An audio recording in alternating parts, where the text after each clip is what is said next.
So, welcome back to the podcast. Today we have a returning guest, Alex Moore, who's the podcast expert in crisis management and communications and all that kind of stuff. One of our most watched episodes in the past. We talked all about political lobbying and all that, what it's all about, and all sorts. And we could have gone on for days. And I mean, a lot has happened since the last one, hasn't it? And I thought, why not get him on to talk about reputation management?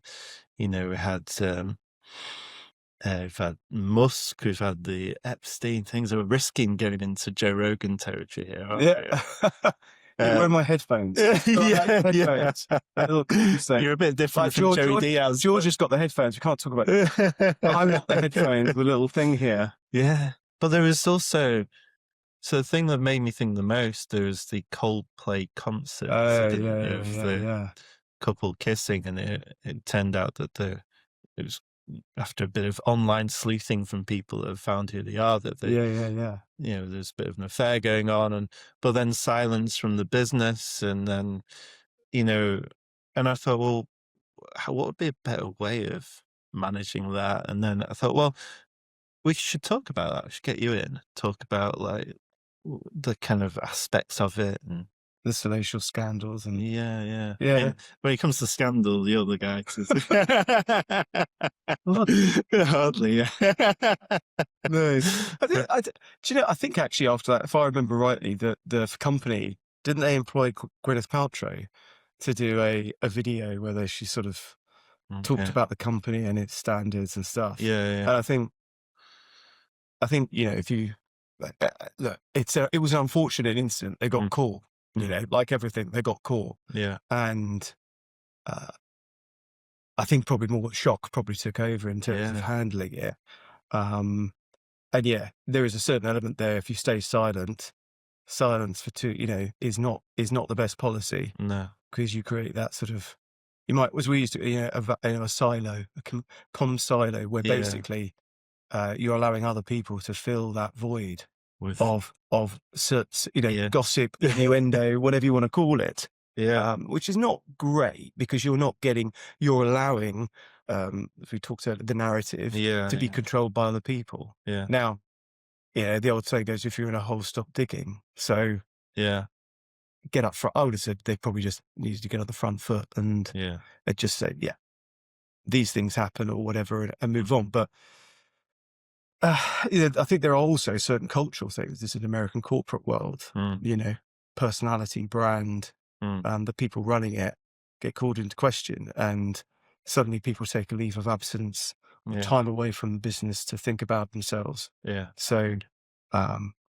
it's, it's one of those unfortunate things, they got caught and it got played out in the media, which is not particularly nice, because they're, at the end of the day, they're still private individuals with their own children and other things going on in their lives. So I actually felt a bit sorry for them in a way. Oh God, I did as well. But also it's a bit like, part of the things is like, just get out and say, look, I'm really sorry. Yeah. I got caught, hold my hands up, move on. But it's never as easy as that for some people, particularly if you're on about $2.5 million a year, whatever it is. I don't know.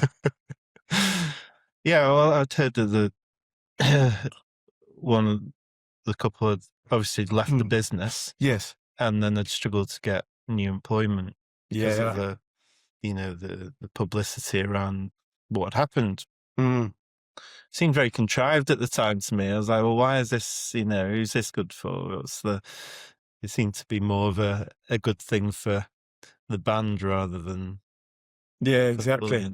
Well, I thought the only thing was that I thought, because she was head of HR or something, I thought, well, there you go. Yeah. Can happen to anyone. But no, I think you're right. There's lots of things going on in the world at the moment, particularly, I think that's the sort of the one that people talk about, because it is so, Coldplay concert, camera moves, and it's like, caught in the act, so to speak. So, but there are lots of other times when, in a way, nobody's getting hurt there apart from bruised egos and hurt in the sense of some family members. Yeah. It's not very nice, the incident, but fish paper, newspapers one day, fish and chip paper the next type thing. But there are other types of crises or issues that are a little bit more personal, will be more impacting on human life. And we can go through Epstein or the notorious Prince Andrew interview. There's lots of things there. We've got like, God almighty, Yeah. I mean, I was thinking about Prince Andrew, and this might get the channel shut down, but we'll give it a go. And all the thing that went around there, and how the royal family is trying to deal with it. And it's an interesting kind of management of things where they're trying to but they're keeping him there, but they're just and it seems a little bit. If you're a parent of a child that does something really bad, you would, they're always your child. They're always a member of your family. And you always have to, they've got to have someone. And, they don't, do they? But it's your role in life, really. But you have to, it's that thing of giving the impression that, there's been some comeuppance for this person and what they've done. And, I think it's the fact is that, one of the things of the Andrew interview and that really stood out for me was actually the day before it happened, his sort of press secretary resigned. Because it was a bit like, don't do this, don't do this, don't do this, don't do this, don't do this. And just, no, please don't do this. And, please don't do this. And I think because that was the sort of the bit for me that was a bit like, I've got to go now. Because I don't know how many times I could tell, I've got to go because for my own reputation, if I stay, I'm going to be the one who have to clear up this mess. Yeah. And what was interesting actually, it's that if you watch I think it's the Netflix version, which is actually sort of seeing how the actors play it through.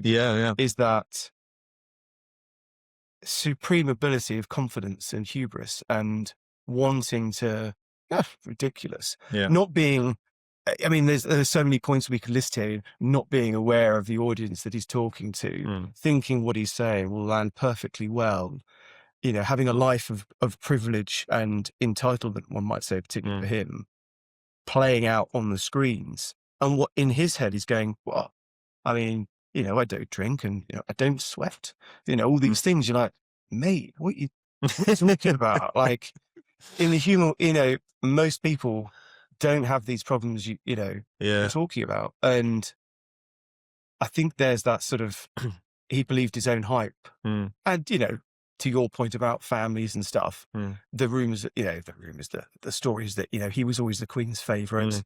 And actually, if you go back to, Falklands, when he was a pilot there, he was seen as the, the war hero of the family.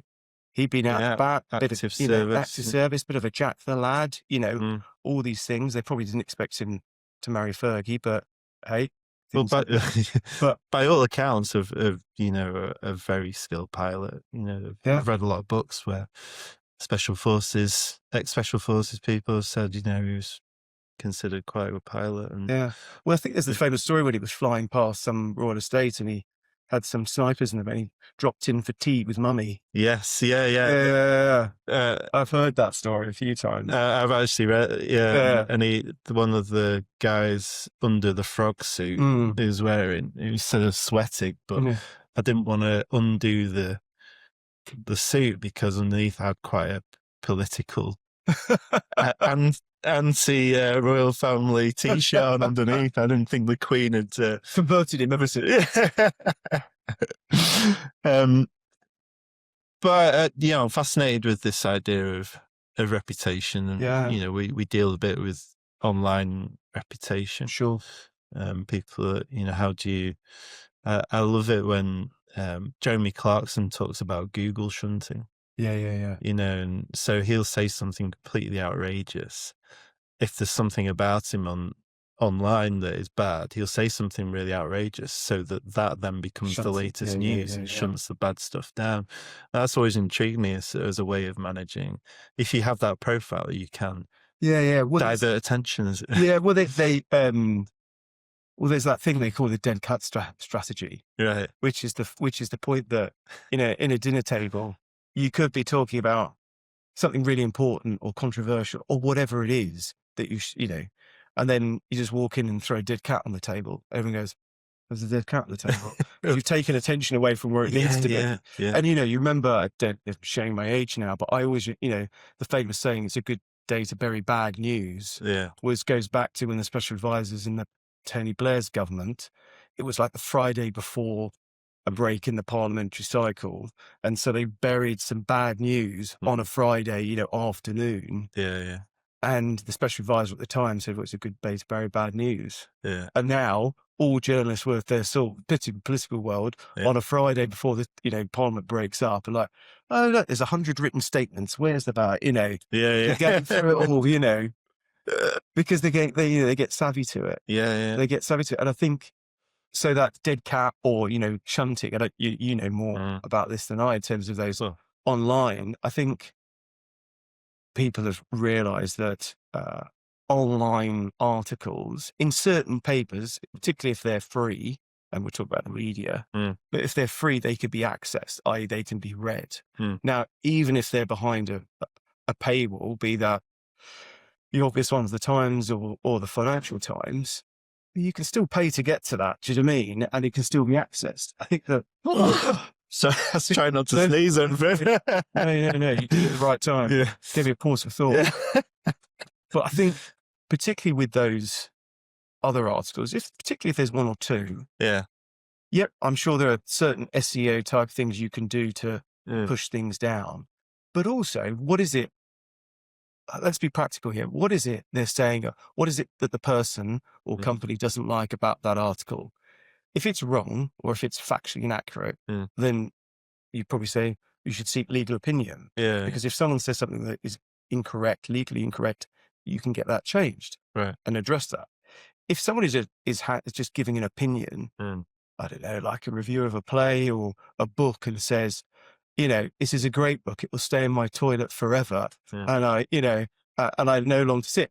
That's just a bit of comedy thing, but it comes back to people don't like it, people don't want it. And how do you, to that point, how do you sort of address that? Now, a lot of the times, actually, I would say that who's actually read those reviews?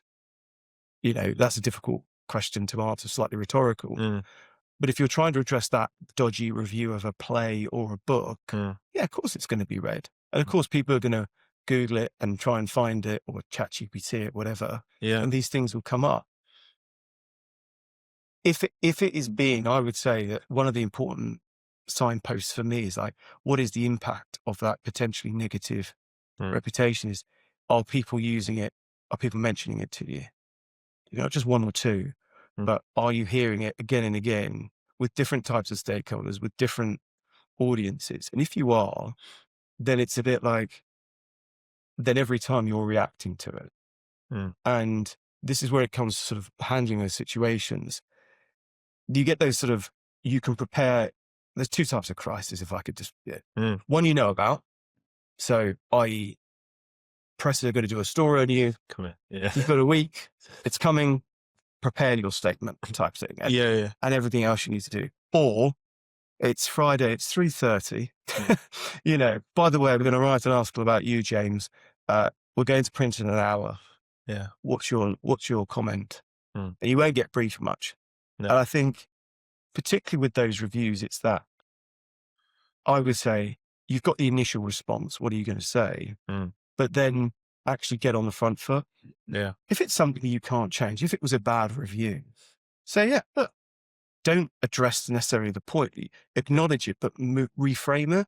Yeah. Look, you could say, okay, I've been writing books for many years now. You'll get good reviews, you'll get bad reviews. Yeah. What I'm here to do is tell a story and represent what I think are pertinent things for people to understand. Yeah. Reframe it around your strengths. So you acknowledge it. I would say never repeat the negative. Right. So if someone says, you're a bloody awful writer, don't say, I'm not a bloody awful writer. You just say, look, people have lots of different opinions on me.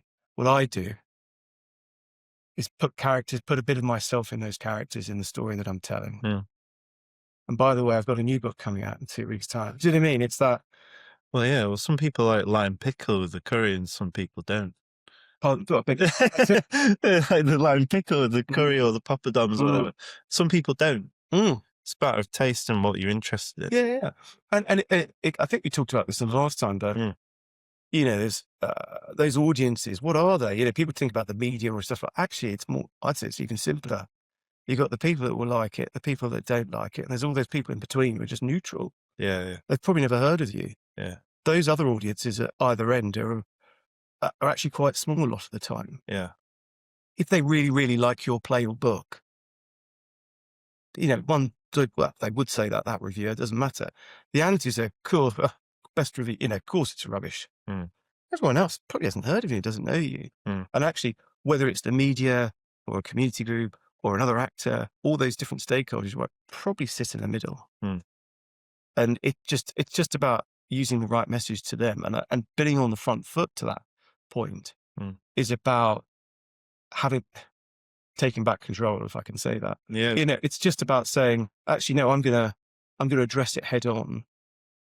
And yes, you can use SEO optimization, you can use different methods, practical methods, but you can also just say, disarm them and say, yeah. People get bad reviews all the time. I'm sure they do. Or, you know, I'm focused on the future. It's just about disarming any negativity that could potentially come your way and reframing it to what you want to talk about. And I think a lot of the time in a crisis, people it's difficult because it is emotional, because it impacts that person, particularly if it's something quite awful. Yeah. And so it's trying to leave a bit of emotion there because you want to get that across, but actually to say, what are the steps we need to take in order to get through this crisis? And it will vary depending on the situation. So for like business leaders that might have something coming up about them, what were the different types of response that you would are available, or you know? Look, I think there could be a whole thing that it could be just a company has had a bad financial year. Yeah. And that may be a shock to some people. Yeah. It doesn't matter if they're listed or non-listed. Big enough company, the accounts are going to be free, so are going to be out there. So how do you explain to be it customers, whatever, because this stuff gets out, particularly if it's a important business in a region, how do you just re-explain those accounts to say, actually, it was a bad year last year. And so when the annual report is live, it's written in a certain way. Look, it's not about me playing with the spreadsheets here and putting it's not about that. It's about simply saying, what is it? What is the rationale for why it wasn't a good year? Might be perfectly good rationale for that. By the way, I'm an oil importer and, Iran's kicked off. So the price has gone up. To anyone, that's actually quite a pragmatic, of course, prices are going to go up. Yes. It's all the different things that influence your business model. And if you can if you're getting ahead of the curve and say, look, I'm manufacturing widgets in Manchester, but the heating bills have gone up. Manufacturing pressure from cheaper foreign imports has hit us. Wages have gone up. Wages have gone up. VAT, national insurance, transport costs, because not many people in the UK are buying it. By the way, because I have to export it as well, not only am I competing, but it's harder for me to get out of the country because of all the different umpteen licenses. That has had a negative impact on my business. Right. However, without saying however, but we're still resilient. We focused on we had a plan. How do we get through this? And we did it. You put that sort of information in a nice way within your report, but you also think about what will people ask you when that report goes public? You think about what will be my first response? You didn't have a very good year this year. It has been a tough year. It goes back to my good knowledge here. Say a rationale why, but you've got to have that next step, which is about the positive path forward. Yeah. Because if you don't, you're just going to wallow in that doom and gloom and not move on. And you allow those, be that the media or whatever, to concentrate on that. And I think for a lot of, that takes just a bit of focus and a bit of time just to sort of say, what is it you want to get across? Because 9 times out of 10, a business will have a strategy. And it's just about making sure you stick to that but making sure the language is true to yourself, and not pretending to be anyone else, but and focus on that. Yeah.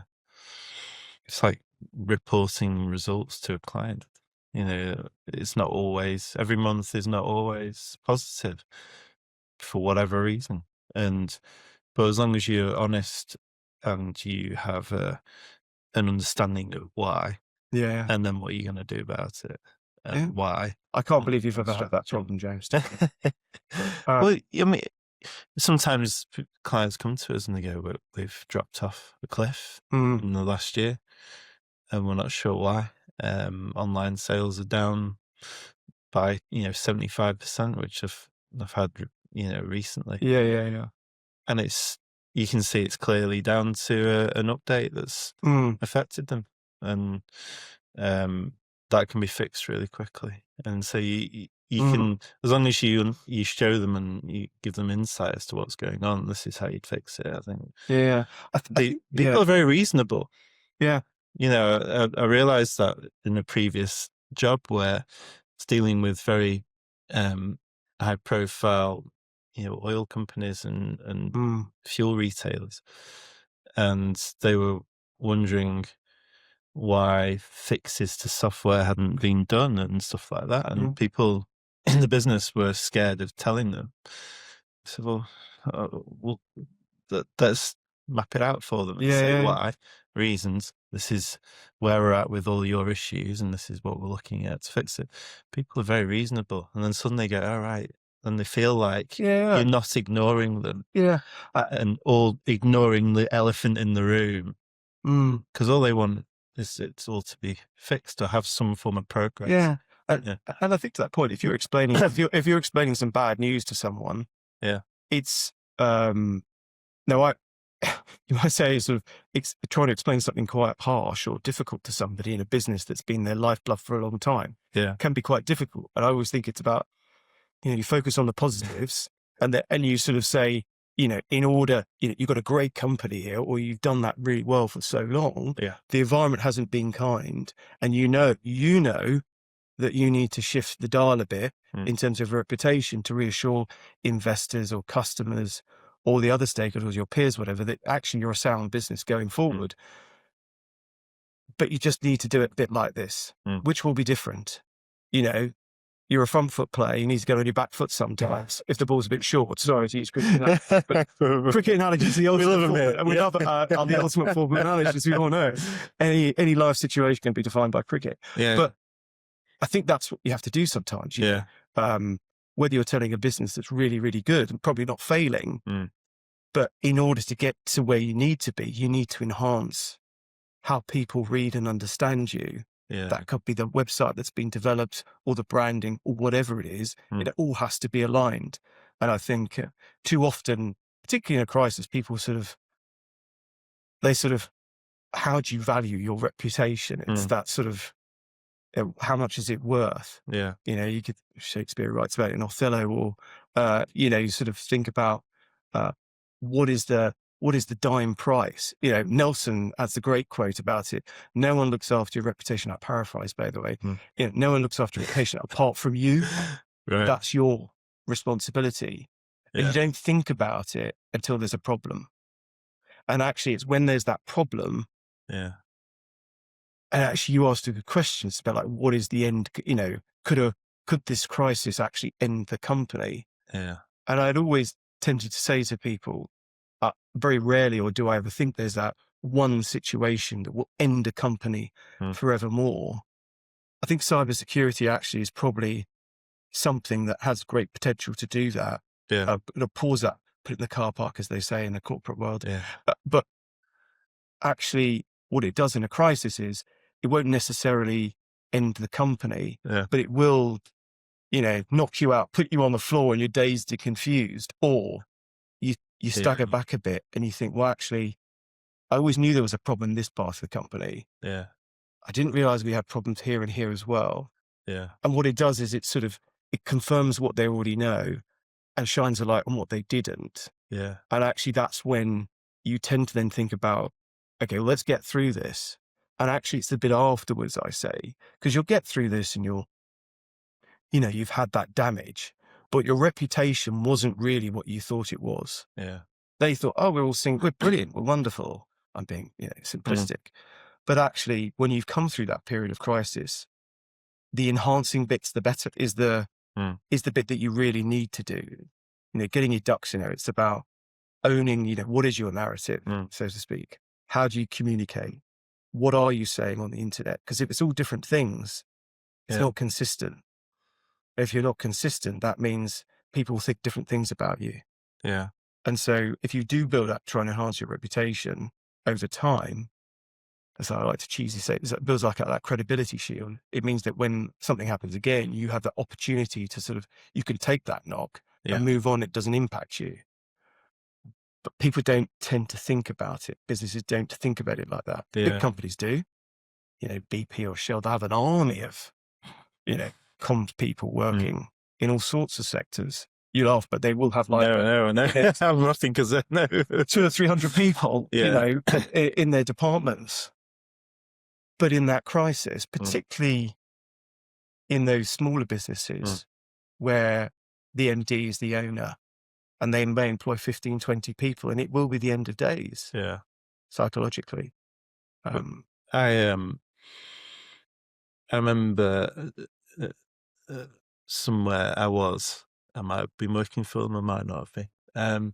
I can neither confirm nor deny. I was talking to someone at the desk, and behind was a huge office with screens, a glass office. Yeah. And the guy who ran that part of the business was having what looked like a very heated, but the door was open. Oh, wow. And the CEO of the whole business was in there, who very charismatic, well-known guy. And the guy, there was a group of people sat on the other side that were in trouble. There'd been a data breach and things had gone missing. And that's kind of their business. Yeah. And I always remember the CEO he said, now, gentlemen, on the face of it, this looks like the biggest fuck up this business has ever experienced in their lives. And then he paused and he went, but actually, it's a good thing. I'll tell you why. And basically outlined, this is how we control the narrative now on the steps that we've taken that we don't tell people about. We haven't got the security measures that we already have that we don't tell people about, and we're going to tell everyone about it constantly, or known for it. And he just got ahead of the game, and they own it. Yeah. And I loved how he kind of paused and he went, but actually, it's a good thing. Well, he's a highly intelligent man, hypothetically, but a man that was well versed in scandal, I think. Yeah, but that's true. But that's true, though. And I think those people who tend to get that, those business leaders, tend to have been through good and bad times, and you need to be, to be slightly cliche and simplistic. Marketing is about you telling your customers, other people, how great you are, and you've got to do that sort of stuff. The communications PR is about getting other people to tell everyone else how good you are. Yeah. And shaping the environment a bit more that better suits you, rather than just telling the story. Got to tell a story, obviously, but shaping the environment with that story, and being in tune to it. So, what is the end goal? Yeah, what's the objective here? The strategy will inform that stuff out there. Yeah, but in terms of you're protecting your reputation, to your point, to that, as you articulated nicely, this is the narrative. There'll be a bit of history, a start and a middle and an end, as I like to say. You've got your history, why you did it, what you're doing now, and the future focus. Yeah. And everything, as we say in that narrative, will flow from that. But there's lots of different crisis situations, whether it's just dare I say, a simple fuck up, or something that's a bit worse. I think funny if I was talking to someone else about this the other day, that we tend to think about those hostile questions, whether it's like Emily Maitlis and the Andrew, or journalists really asking pointed, hard questions, which is what we anticipate. But a lot of the time, it's the simple, easy, nice questions that show up the problem. And actually, it could be just, I'd love to hear about the future focus of your business. Yeah, That's a big question. Yeah. I'm allowing you to answer whatever you want. But to that point, you might go down a tangent. I go, that's an interesting point you raised there. Could you expand on that? Why is that important?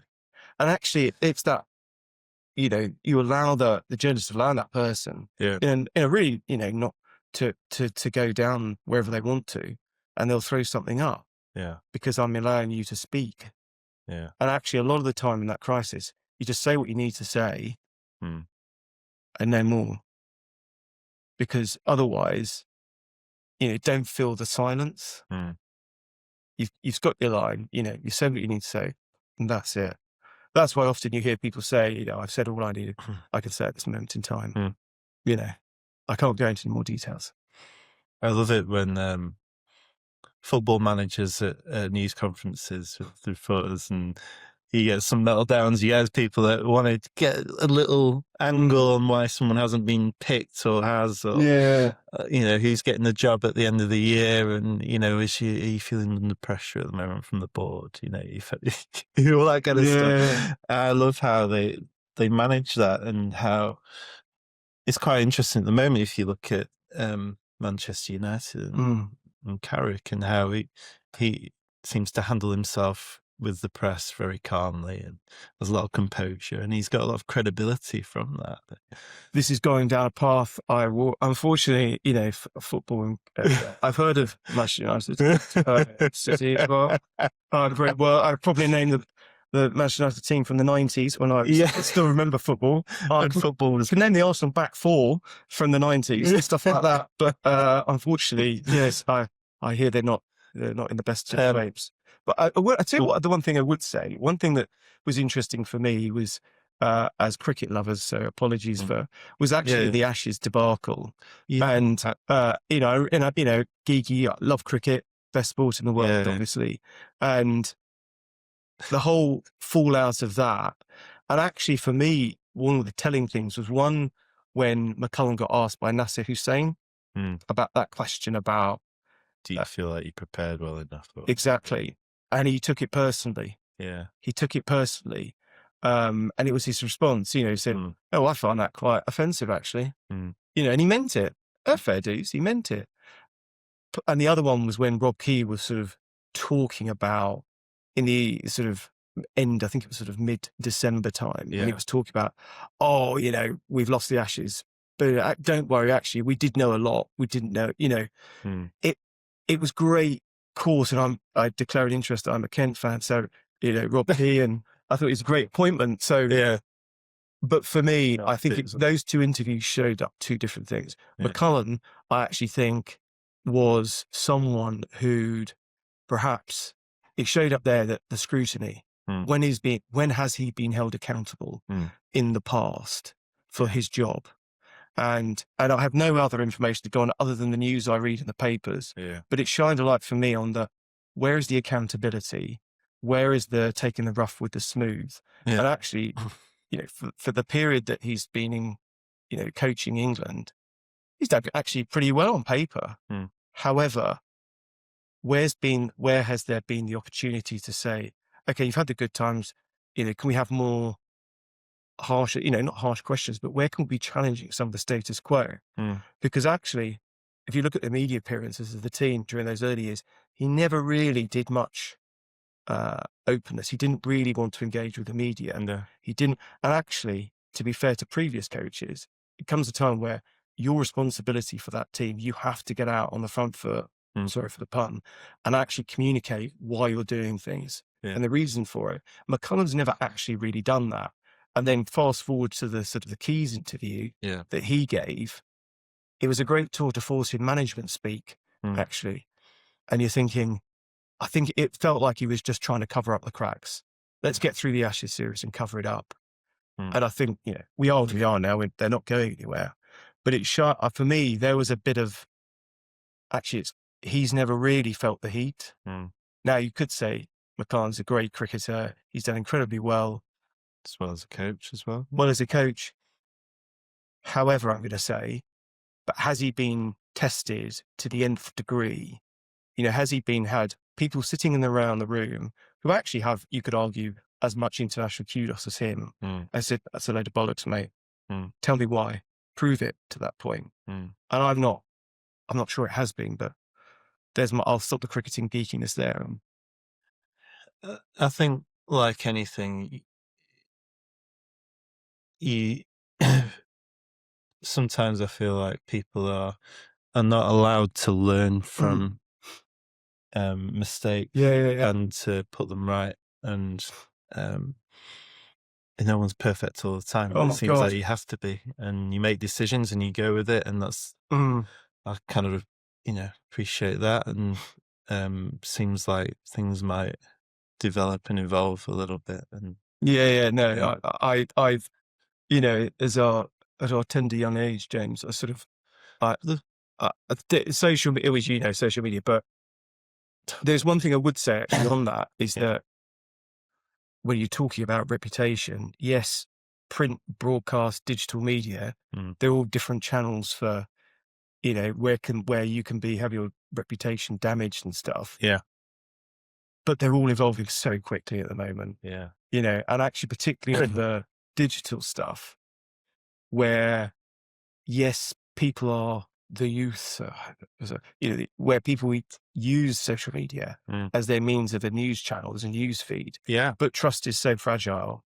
That where is the truth coming from in anything? And also to your point, you make a small mistake, it can be manipulated, it can be made to look a lot worse or big or whatever. And yet, look, I mean, there was that guy who's the actor, American actor, was it the guy who plays Reacher?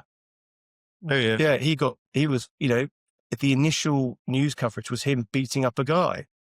Flipping heck. Well, actually, if you watch the whole video, I should say, I think the case has been dropped or whatever. Watch the whole video. The other guy, they would run out in the road and stopped him on his bike and made him fall off. Right. And then assaulted him. And so if you watch the whole video, it's like it's a completely different story. But to that point, social media. Let's pick one bit that makes one bit. Yeah. No different actually to the police officers at Manchester Airport. Oh, yeah. Who were, the initial video was a very small clip. You see the whole clip, it's the story is broader and wider. Yeah. And I think that is where the social media angle can be, because it can spread so quickly and because it's spreading across different channels with different generations in different ways. It's actually more, you have to think slightly differently about what you're going to say and where and why. Yeah. Because, if you're using TikTok, the audience there is going to be much younger than Facebook. Yeah. But actually Facebook is used a bit differently than other people. You might call it the landline of social media. Yeah. You're at accountability, trust, honesty, truth. And you never know. You see something and then someone goes, well, give me something that's, where that's come from, that is, trustworthy. And you might have in the past gone to a news broadcaster or something like that. And even now you think, but is that true? And so you have no real trust of anything. I found myself being not trusting of anything that I see anymore. Yeah, no, sure. But so there is a bit of a thing like that with it at the moment, and with the advent of AI, the technology, which is unreal, actually, definitely for our industry, it's great. The kind of time it saves for putting together reports, even and all that, and content, if that's what you want to do. It's amazing, but actually it's quite scary to think that someone could use it and it create a video that you're in or something that you're doing, and that wasn't you, but it looks like it. And then when does that become a reality where you end up in trouble because something has come out that everyone thinks is you? Yeah. Do you know what I mean? It's, if you've ever seen the film Minority Report, you're like, oh, ew. I think it could be used for. No, sure. I think, like a lot of those things, you think about, you might say the great people of history or whatever, people who you think have a overall good reputation. It tends to be, let's think of the pinnacle, the late Queen, she had her problems, no doubt, and so faced different reputation issues, but it's about consistency. It's about control. And it's about saying, what is it? It goes back to that narrative thing. It goes, why am I here? Why do I do this? Duty, service, those things. And the consistency comes from being disciplined about saying, this is why I do it. Therefore, that informs the decisions I make. And I think if you're doing that over a long period of time, one, people understand it, and two, you're buying that credibility in terms of when things do go wrong or there are mistakes to that point, there is enough trust. You've got enough in the bank, so in the trust bank. People go, oh yeah, it is unfortunate. Well, they shouldn't have done it. But to be fair, they are quite good for these reasons. So you've built up that credibility with a variety of stakeholder audiences where you do get the benefit of the doubt. But if you haven't got that, then it's not going to be as easy. And also to that point, if there's enough people out there that really dislike you, then they're going to use it even harder against you. So, and I think it's that, particularly on issues whereby we always used to talk about, the hunting ban under the last Labour government where they banned hunting. 5% of the people really, really loved it. The other 5% of people really, really hated it. Another 90% really didn't care less. And it's so often the case in these things. There's a lot of that, be that, the trans debate, be that other issues going on. Very, very powerful and vocal minority getting highly, getting really quite passionate and emotive about things. As you understand it. And there's no wrong or right here, I'm saying, in any of those things I've talked about. But, you can't keep focusing on all those things, the small things. What about the big topics? And I think that's where, particularly with social media, that's where things can get magnified. And so that's why the consistency, control and discipline and staying true to your values, as they say, that's the key thing. And that's where, from a reputational perspective, it is focus on that. If you make widgets for a living, don't start making rubber ducks. Why are you doing that? So you're like, I saw cracking deal we could do it. Oh, well, do you have any history of doing that, mate? Well, I got a great piece of advice once from a guy, and he said, it may not be true, but I think it feels for me it's a bit like the companies, the people that succeed can either do all things for all people or they're distinctive, they're niche, and they stick to those things. You don't branch out. I'm just going to be very good at one or two things, and that's it. I quite like that because then you're saying when the opportunity comes along and someone says, Al, would you love to start developing websites? I think you're asking for a foxtrot when all I could do is nothing. So, that's not going to be possible. But thank you for the offer.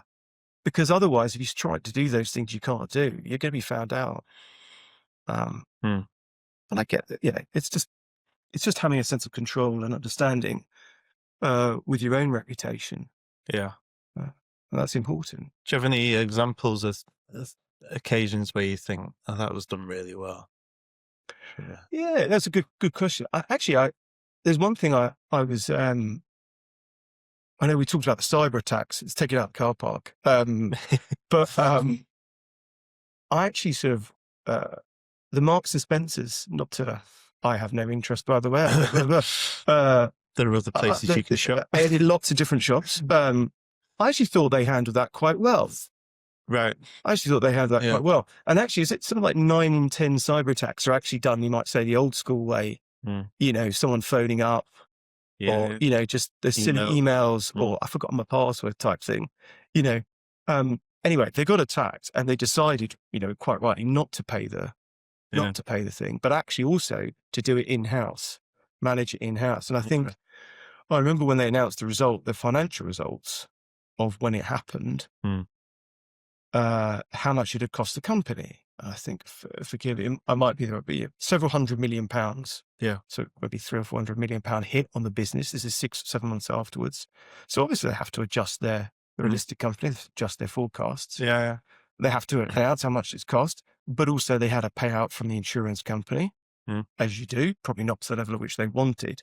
What they had done really well at is communicating to all the right people, and there aren't many in that situation, but they're the investors, to say, look, this has happened. Yep, it's going to impact us financially, but we've got cash in the bank, so we can take the hit, and it won't impact your business or your investment. And by the way, this is what we're doing to managing it. And it's going to take a bit of time, by the way, because I think it took a few months. And so actually, yes, it cost them, you might say, £500 million in cash, or, equivalent to that of business as well. Yeah. But actually, it could have been way worse. They actually went through that in a very controlled, disciplined way, communicating all to the right people, and they're coming out of it. And actually probably more resilient, you could argue, from a cybersecurity thing. But actually, I thought they handled that quite well. They got on the front foot, they talked to the right people, they're constantly in touch with their customers. I think we'd ordered something at the time like that, but that doesn't sway my judgment. I just thought they handled that well, because there is no, what is the perfect situation of that? Oh, we've come out of it, it's all tickety-boo, don't worry. Well, that ain't going to happen. Yeah. So it's realized it's being pragmatic. And I think that's the other thing. You've got to be pragmatic. Actually, this isn't going to be over and done in 2 weeks. This is going to take 3 months. Okay. Well, what's the process? What are the things we need to do at certain times? Yes, you'll have all the techie people doing their thing. Who do we need to talk to? Where are we going to get them, move the money? All these things here. It's just being pragmatic and process driven. You're not going to get all the things you want. Okay, what are the top 3 out of the 5 that we must have? Do that. And I think that's the other thing I would say to people in there. When you've had a shock or a reputational hit, you are not going to come out as you think you should be. You've got to be pragmatic. People will still say stuff about you that you won't like. And always be that little thing. Oh, I wish they hadn't done that. Oh, But they have said, it might be a print article or something. It still writes the story, but it gives you a line, it gives your messaging quite clearly out there. It's quite a balanced article. Yep, there'll be things you don't like, but you've got to be pragmatic. You're not going to have your way. Yeah. And I think sometimes people think, well, no, it's all factually wrong. Stop it. Bring the lawyers in. No. Always hasten to add here, obviously we love our legal colleagues, but if you start bringing lawyers in too quickly, it can get complicated. Sure. So. Interesting. Yeah, a lot of the high profile kind of hacking stories in the last few years have all been from email phishing. So it's not been really anything that's new, but I think there's obviously with new technology, you can increase the amount of times you try to do those things, and just need one to get in. And I've known businesses that have gone down, and it was because of the server all their systems were on. As a law firm that had their case management system, their website, everything all in one place. Oh, really? And that was under, what do they call it? Basically, it was under attack. They were being asked for money to give it back, and then 8 months had gone down the line, they lost all their clients. Sugar. And everything went back to paper. Wow.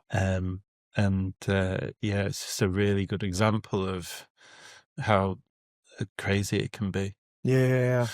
We had Christian Napper on that. He told me that he runs Lateral Edge cybersecurity company. Yeah. He said, it's what the there's levels as well, and it's all about what's appropriate for your business. And because you could be 100%, but no one could get to you or see you, or you wouldn't receive their emails because you'd just be 100% secure. Yeah. If that's even possible. And he said, so it was appropriate for everything. Yeah, exactly. So when it comes to these kind of things, with you and your business, the kind of stuff you deal with, are you seeing any trends at the moment with work, or is it, it tends to be quite traditionally the same thing? Yeah, I think particularly, the focus, the thing that I think triggers a lot of people's interest is the crisis communications work. Yeah. And well, it's unfortunate. I have quite a richer, I've handled a few things in my time that are diverse.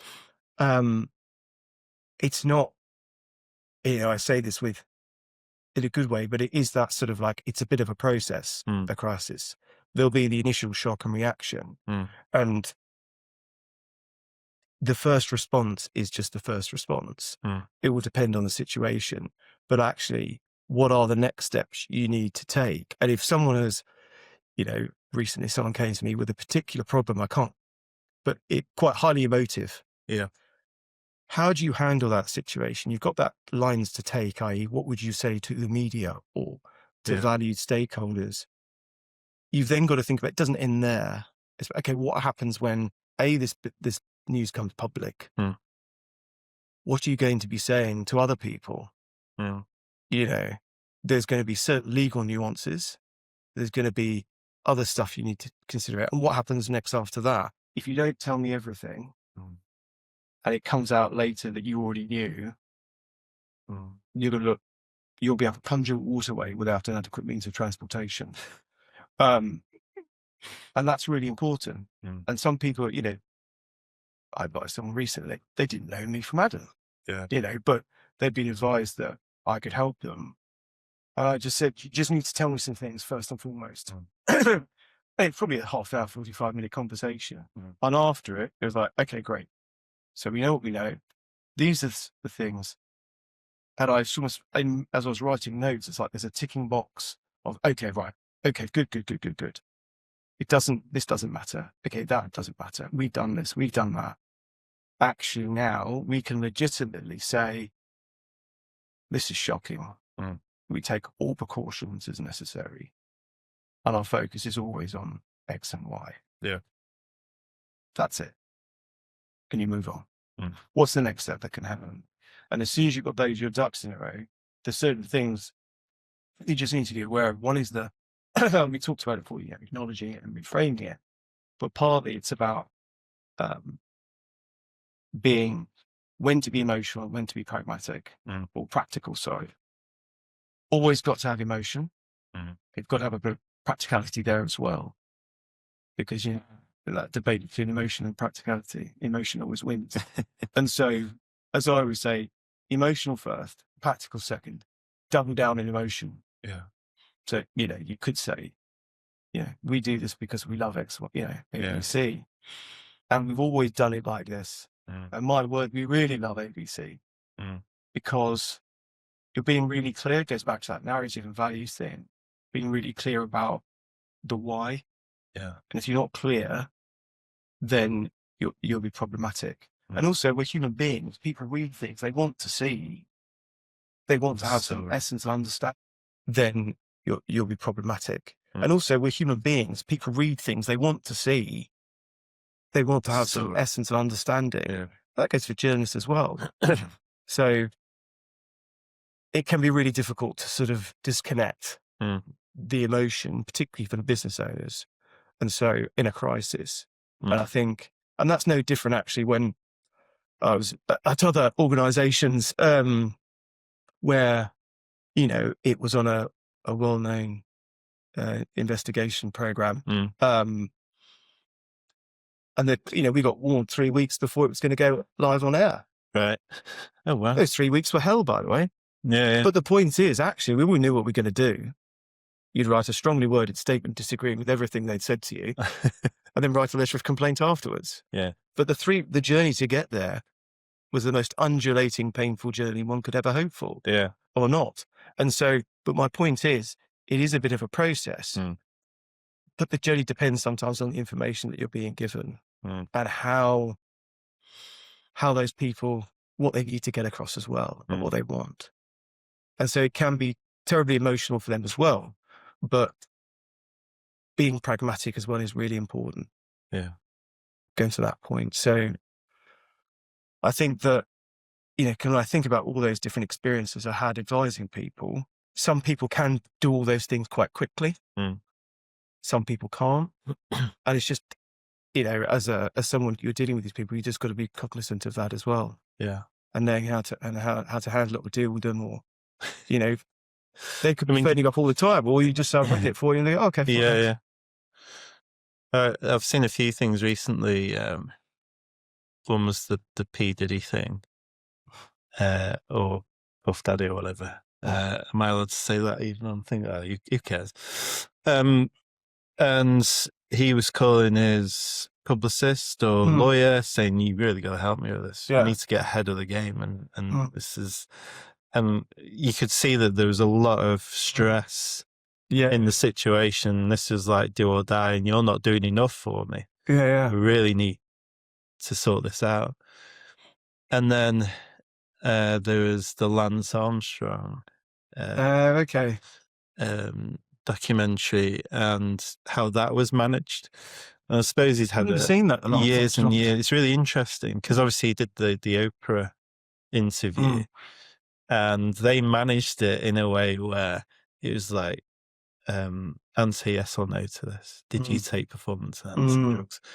And yes. And so it's a really good way of controlling how much you say, what you say, what you agree with, what you don't. And fascinating in terms of, I mean, he got a little bit of stick for it. For that. Funny that. Yeah. But he was going to get stick anyway. Oh, exactly. But I often, at the time everyone was on it. It was really a case of the way he went about protecting himself. Well, he went after people, and destroyed lives and all sorts at the same time. I was going to say, I think just was it David Walsh, who's the Sunday Times journalist who exposed him originally? Right. I think he wrote a book about it all. Yeah. And I think he wrote an article not long after he got exposed about that sort of history of the sort of, you might say, the battle to expose it all. It's actually quite interesting how many people were like, whose careers were ended to cover up. And I think that's the other thing, is that a lot of the time, the crisis, whatever, isn't actually the big problem. It's how you handled it. Yeah. Sorry to go back to cricket, warning. Look at Yorkshire Cricket Club. Yeah. How they handled it. That's quite brilliant, by the way. Brilliant timing. How Yorkshire.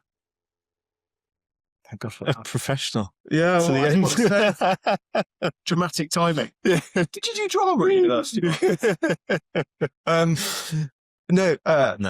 Whether it be the Yorkshire, how they handle it. Yeah. It's not. It's the handling of the crisis that exposes either greater weaknesses or personal issues, whatever it is. Yeah. Handling crisis often exposes bigger problems, or the fact that they try to hide. They've probably just tried to hide it. That's the problem. Cover it up, and a lot of the time, that's actually harder to deal with. Yeah. I've heard an interview with the cricketer, whatever, who was the original publication on it. They've been writing articles about that for 18 months. Oh, really? Give or take. So, that is quite telling. Yeah. And the other thing I would say, thinking back to the first podcast we did, is that particularly in those big issues, when politicians get involved, of every colour, as soon as they get involved in a story, that's a problem for you. Right. Because I think it's because at the time, Sajid Javid was the Chancellor in Yorkshire, and he made a comment, particularly about using a certain word, And he said something along the lines of, it's not, saying that is racist, it doesn't, you can't use that word to be non-racist, and, it's just racist. And the reason I say that, when you get politicians involved in a national conversational debate, look at David Cameron and, Carr, what's his face, with the tax schemes, Jimmy Carr and stuff. Suddenly one of the chief, be that the Chancellor Exchequer or the Prime Minister goes, you're a problem.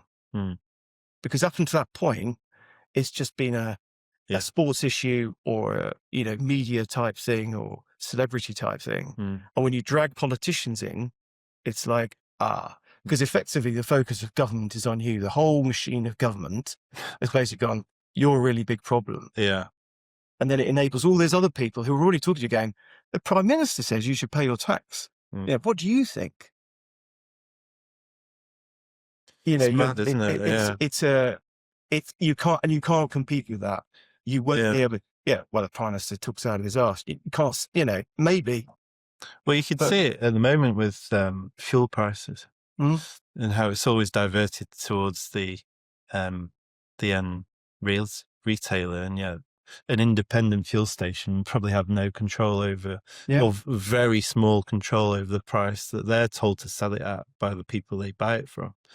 And so, and depending on how big their storage tanks are, will be depending on how low they can keep it for how long. So if you got small tanks and yours goes up first, you get accused of profiteering and all sorts. And exactly. And and that's a really good example of how it is. Politics might divert an attention from them. Exactly. But actually, it can really affect you and what you do in your livelihood. Yeah, exactly. Well, there's no difference from. In fact, Jimmy Carr managed that quite well. Yeah. Or him and his cronies. Well, he didn't actually. Well, exactly. He didn't actually break the law. He didn't actually break any law. Perfectly, perfectly acceptable what he was doing. Because let's not forget, debt is not taxable. And so what he was doing was what the vast majority of other people were doing. It's just unfortunately he got named. And so, but my point is, when you get that extra scrutiny of government, you become even more of a bigger issue. And particularly if they're seen to be, to your point, capitalizing on it, because it's a bit like that dead cat we talked about. If Keir Starmer's making a point or making an accusation or comment about a social issue or something, it takes attention away from something else. Now that, let's not be cynical, it could be for all the right reasons because they think it's pertinent and important, but also they might use it to go, I don't have to talk about this anymore, but I can say, look at how bad that person is over there. And so when you get politicians involved in a crisis, something like that, that's when it really does get problematic. It really does. And that you can't take them on because the machine of government will be against you. No. And that is something not to want. I don't want to take anyone on.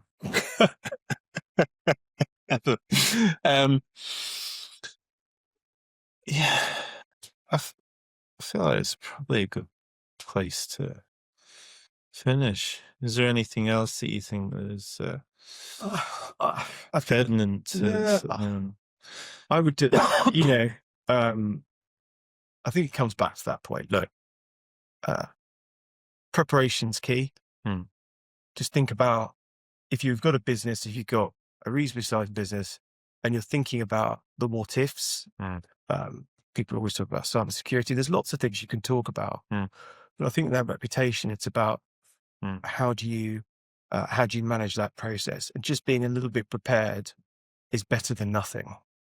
And so also the coming out of a crisis to your story before is an opportunity to actually have a stronger and better reputation and credibility with all the right people, stakeholders, customers, whoever that might be, so that it's more in tune with what you're thinking and want.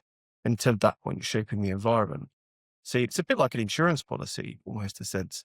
You're building up your credibility, the trust within the company with all the right avenues, And so when it does come, you're protected. It's not to say that you won't feel the brunt, or you might get a bit of little damage, but it won't be as nowhere near severe as if you're not protected or haven't got other people out there going, no, you're a good egg. No, I know this is not great, but to be fair, you've built up a head of steam in your favor. You've got money in the bank, so to speak, credits, and you can use that, and then you go forward, but you've got to keep doing it. And I think protecting your reputation can be done. What you really want to be doing is investing a little bit of time and effort in managing and enhancing that reputation going forward in the right way. You don't have to be all things to all people. And you don't have to be doing you have to be on TikTok every hour, for God's sake, doing videos. Do what's right for you, but always have a bit of, preparation. Yeah. Nice. No, great advice. Well, thank you very much. Great question, sir. Thanks so much for coming down from North Yorkshire. And, again. Can you hear my accent again, by the way? Wow. Tell them I'm a southerner. I married a local. It's all right. I can stay. It'll get you so far. But I think it's a really interesting topic. And obviously, we know you have a wealth of experience. I'll try. Thank you. In that. Well, thank you again. It's been a pleasure. Yeah. And any questions, feel free to Well, we'll put all your details on description on everything. Okay, cool. So people will be able to get them. Well, so for the people that don't know your businesses. It's just one business. Yeah. It's called Gritstone Strategy. Yeah. And partly for that reason, I actually did think long and hard about the name, because I wanted it to be anchored in Yorkshire. Yeah. Rather than London. Northern Grit. Well, it is that, because Gritstone is a fun fact. I did AS geology at school, and it made me think, what is the anchor point? Well, it's the earth. And so you think of Gritstone as being, the bedrock of North Yorkshire. Right. And so not only is it the past, as in, took years to make, but the present of being, the landscape has been molded by it, be it dry stone walls or used in buildings, but it still has those amazing vistas of, the landscape and stuff in terms of the future direction, almost like I've written it down, this stuff. So it's got to mean something. It means something. It's poetic in some way. I try. It's still the only man that's referenced Nelson and Wordsworth and Shakespeare in one of our... Love it. Bring a bit of class to the occasion. Well, I highly recommend Dominic Sandbrook's book about Lord Nelson. Yeah. And as my son would say, my 9-year-old son, I read it to him, so it's a brilliant book, Daddy, because of course it deals with him winning his first victory at the Battle of St. Vincent. Right. And then the middle story is about his illicit affair. And then the last bit's about Trafalgar. And my son went, it's a really good bit. It's just a boring bit in the middle about the affair. I agree. Yeah. My son fast forwards to kissing bits and stuff. Like, where's the war? Yeah. Where's the fighting? Right. But as always, thank you. Well, no, thank you very much. See you, old mate, again. Yeah, definitely. Always a good.